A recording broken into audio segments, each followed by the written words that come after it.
there, my name is Courtney Gordon. I am a third-year student at Point Loma Nazarene University studying education. And I'm here today to talk to you a little bit about how to handle anger. This information is sourced from Love and Logic, and I've compiled it into an easy-to-remember acronym that actually does spell out anger. This is a little note card tool that you can keep in your desk as a reference, or it's something, if you choose, you can hang it up on the wall too as kind of a 5-step guide of how to handle anger. This is particularly useful for inclusive classrooms, for our students who have a history of behavior management issues, for our students that have even emotional and behavioral disorders that have been recognized. And anger is a universal emotion, unfortunately, and so this can really be applied anywhere around the world. So let's go ahead and get started. The first A is to acknowledge the emotion. This can look like something of saying, it sounds like you're really mad. I want to listen and understand. I will listen and understand when your voice is as calm as mine. So we're not ignoring the problem, we're acknowledging that the emotion is there, and then we're going to address it and hopefully resolve that together. The next step is to never reason with an angry child.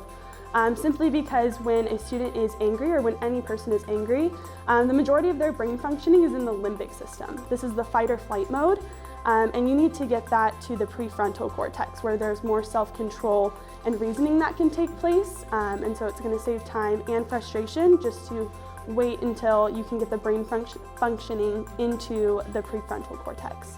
To do that, however, you must give some time and space.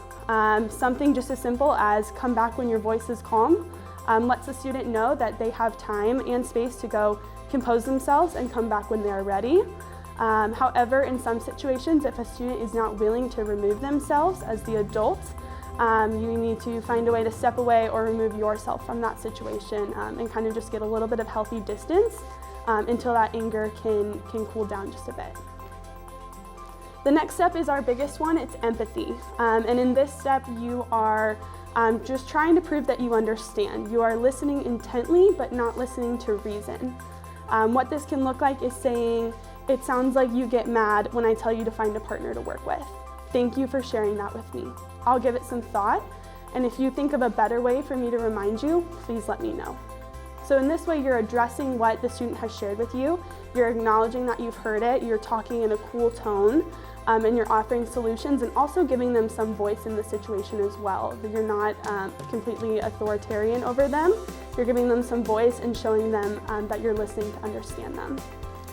And then finally, our last R actually stands for respect and resources, because it's absolutely crucial to teach your students with respect at all times, but also realize the network of professionals you may have at your fingertips, and not to be afraid to use those resources. Some problems that you will encounter will probably be bigger than you are able to handle, and so if a student continues to show signs of unmanageable anger for 3 months or longer, it's probably time to consult a professional and discuss chronic anger issues. And so just treat your students with respect and reach out to those resources if you have them available, because they're there to help you and your student find success.